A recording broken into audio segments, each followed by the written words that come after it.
ഭാരതത്തിന്റെ ആത്മീയ പാരമ്പര്യത്തിൽ പ്രകാശം വിതച്ച മഹാത്മാവ് ശ്രീരാമകൃഷ്ണ പരമഹംസരുടെ 190-ാം ജയന്തിയാണ് ഇന്ന്. സ്നേഹവും ഭക്തിയും മനുഷ്യ സൗഹൃദവും പ്രബോധിപ്പിച്ച ആത്മീയ ഗുരുവിനെ അനുസ്മരിക്കുന്ന ദിനം. 1836 ഫെബ്രുവരി 18-ന് പശ്ചിമ ബംഗാളിലെ കമാർപുക്കൂർ എന്ന ഗ്രാമത്തിലാണ് അദ്ദേഹം ജനിച്ചത്. ബാല്യത്തിൽ തന്നെ ദൈവഭക്തിയിലും ആത്മീയ ചിന്തയിലും മുഴുകിയ ജീവിതമായിരുന്നു അദ്ദേഹത്തിൻ്റേത്.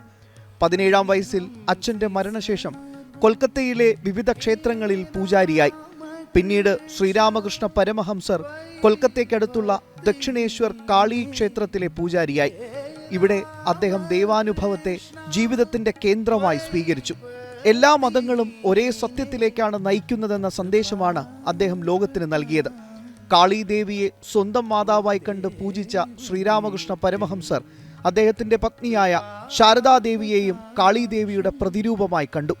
അദ്ദേഹത്തിന്റെ ജീവിത പങ്കാളിയായ ശാരദാദേവി ആത്മീയ മാതാവായി അനേകം ഭക്തരെ വഴി നടത്തി.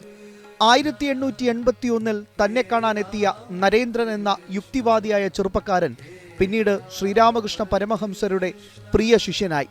അദ്ദേഹമാണ് പിന്നീട് വിശ്വം അറിയപ്പെട്ട സ്വാമി വിവേകാനന്ദൻ. സ്വാമി വിവേകാനന്ദൻ ഗുരുവിന്റെ സന്ദേശം ലോകമെമ്പാടും പ്രചരിപ്പിച്ചു.